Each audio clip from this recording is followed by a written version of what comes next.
dengan mengucap Bismillah, saya menyatakan Asian Games keempat tahun 1962 di Jakarta terbuka. Semeton Tabanan, mungkin di antara kita ada yang belum tahu bahwa Presiden Soekarno, Presiden Republik Indonesia yang pertama, Bapak Proklamator kita, adalah salah satu tokoh pergerakan olahraga yang paling berpengaruh di zamannya, tidak saja di Indonesia tapi juga di dunia internasional. Semua itu pernah ditulis dalam buku yang disusun oleh KONI Pusat berjudul Jejak Langkah KONI 1938-2015.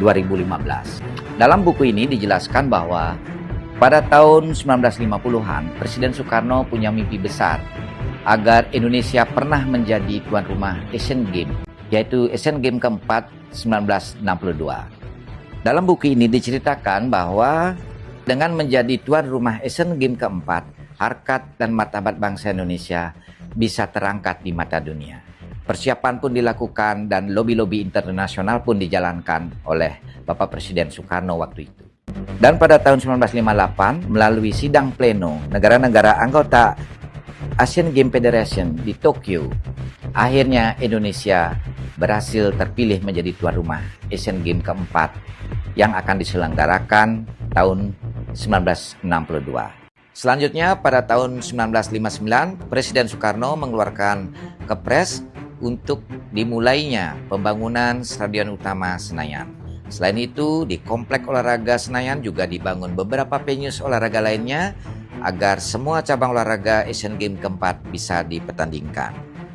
Dimulainya pembangunan Stadion Utama Senayan pada tahun 1959 bisa dikatakan sebagai tonggak penting bangkitnya keolahragaan modern di Indonesia.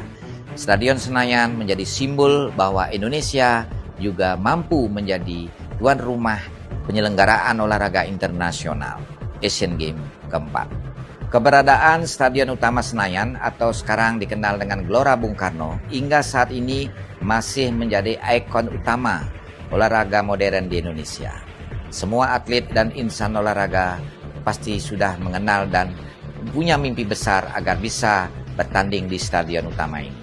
Dengan peristiwa sejarah ini, kami KONI Tabanan berkeyakinan bahwa Presiden Soekarno merupakan salah satu tokoh penting keolahragaan di Indonesia.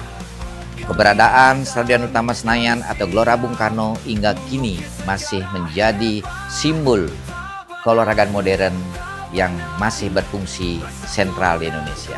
Dalam buku ini juga diulas bahwa dengan pelaksanaan Asian Games keempat tahun 1962 di Indonesia, Presiden Soekarno juga mendirikan stasiun televisi pertama yaitu TVRI yang pertama kali mulai melaksanakan siaran 17 Agustus 1962. Dari sini kita bisa belajar bahwa olahraga bukan sekedar pertandingan, bukan juga persoalan kalah menang. Olahraga adalah simbol martabat bangsa Indonesia, simbol kedaulatan negara-negara di dunia. Dalam peringatan bulan Bung Karno tahun 2026 ini, melalui berbagai peristiwa sejarah keolahragaan di Indonesia, kita juga turut ambil peran, setidaknya tidak melupakan sejarah bangsa Indonesia. Salam olahraga.